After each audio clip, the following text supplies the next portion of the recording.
the storm, riders on the storm. Into this house we're born, into this world we're thrown, like a dog without a bone, and packed around alone, riders on the storm. At the COP20 meeting, he's referring to he. Now, I didn't see. I did not see your video. I saw the video, which you're going to show. Folks, you got to pay attention to this.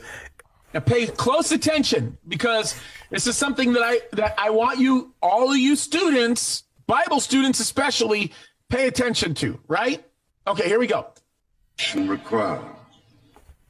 We know this will take trillions, not billions of dollars. We also know that countries, many of whom are burdened by growing levels of debt, simply cannot afford to go green. Here we need a vast military-style campaign to marshal the strength of the global private sector. We need a vast military-style campaign to marshal, and let me replay it so that you know I'm not making this up, okay? Let me just replay it. Listen to the last part of this. A vast military-style campaign to do what? Here we need a vast military-style campaign to marshal the strength of the global private sector.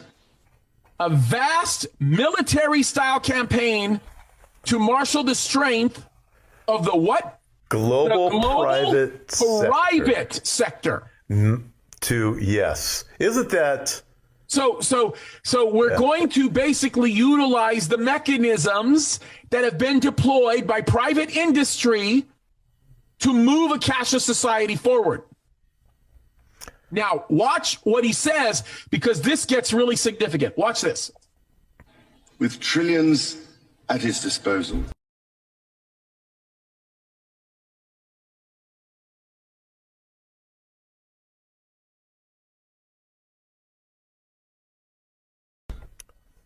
Huh? Wait. Let's rewind that again. You know what? Can we do this? Let's play this from the very beginning so that you guys understand that there is no reference to who he is. Who is his? Let me play it again.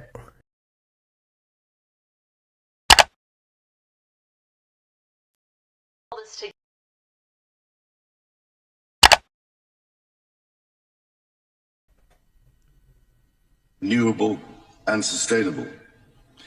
So, ladies and gentlemen, my plea today is for countries to come together to create the environment that enables every sector of industry to take the action required. We know this will take trillions, not billions of dollars. We also know that countries, many of whom are burdened by growing levels of debt, simply cannot afford to go green. Here we need a vast military-style campaign to marshal the strength of the global private sector. With trillions at his disposal. Who is his? Look what he goes on to say. Far beyond global GDP, and with the greatest respect, beyond even the governments of the world's leaders, it offers the only real prospect of achieving fundamental economic transition. Beyond what? Can I just say the last part of this? Beyond what? Look what he says. It offers the only real prospect, beyond even the governments of the world's leaders. It offers the only real...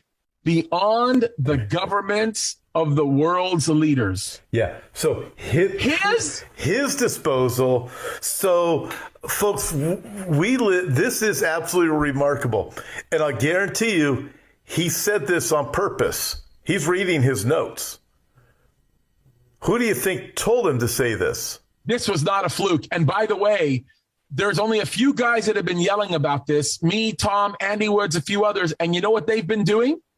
They've been erasing this off the internet. Yeah.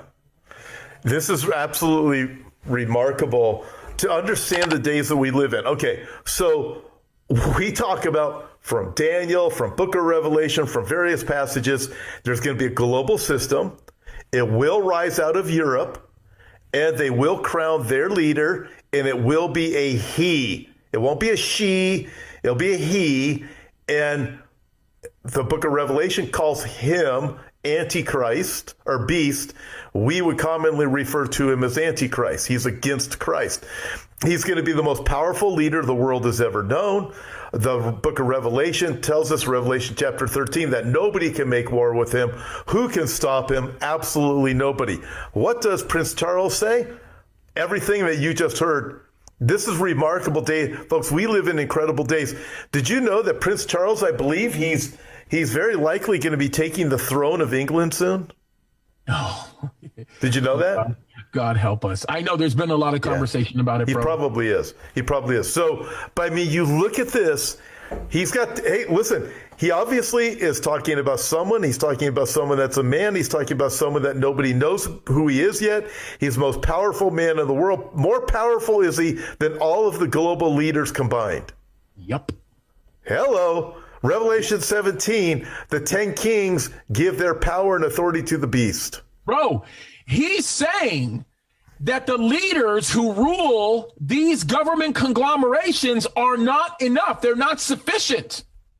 Millions at his disposal. That's what he's saying is sufficient. That's what he's saying is necessary. And what he's basically saying is the world leaders that are ruling this conglomerate, referring to the body of people in the UN, are not enough. It's got to be the trillions at his disposal. Trillions at his disposal, and he is more powerful than all of them. And we're going to get all the military, the might together, muster up all of it for his strength. In other words, a military-style campaign.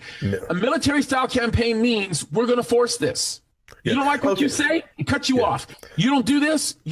That's exactly what this is. Okay, so Revelation chapter 6, rider on the white horse, very first seal, goes about conquering and to conquer. He has a bow but no arrows.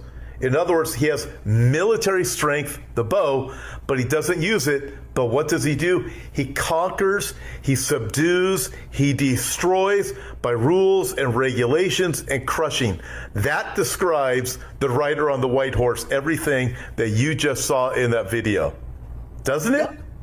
Absolutely. The military strength, the bow, no arrows, not going to use the military to destroy you, but going to crush you by every single rule and regulation they are bringing. Klaus Schwab, by 2030, you'll own nothing and like it. Klaus Schwab, somebody behind him has directed him, you're going to run the school. Who is this guy? Oh, yeah. You don't know. But I can tell you this. I can tell you this is all in preparation for what we read about in Revelation chapter 13. Yes, it is. If people can't see it now, James, you have to be in denial. You have to write everybody that talks about these things off as a kook, which many people do. Okay. That's fine. We know the Bible is true, and you can't make this stuff up. How could the Bible actually predict these things thousands of years ago that are all happening right now? That's right. How could it? Riders on the storm. There's a killer on the road. His brain is squirming like a toad. J.K.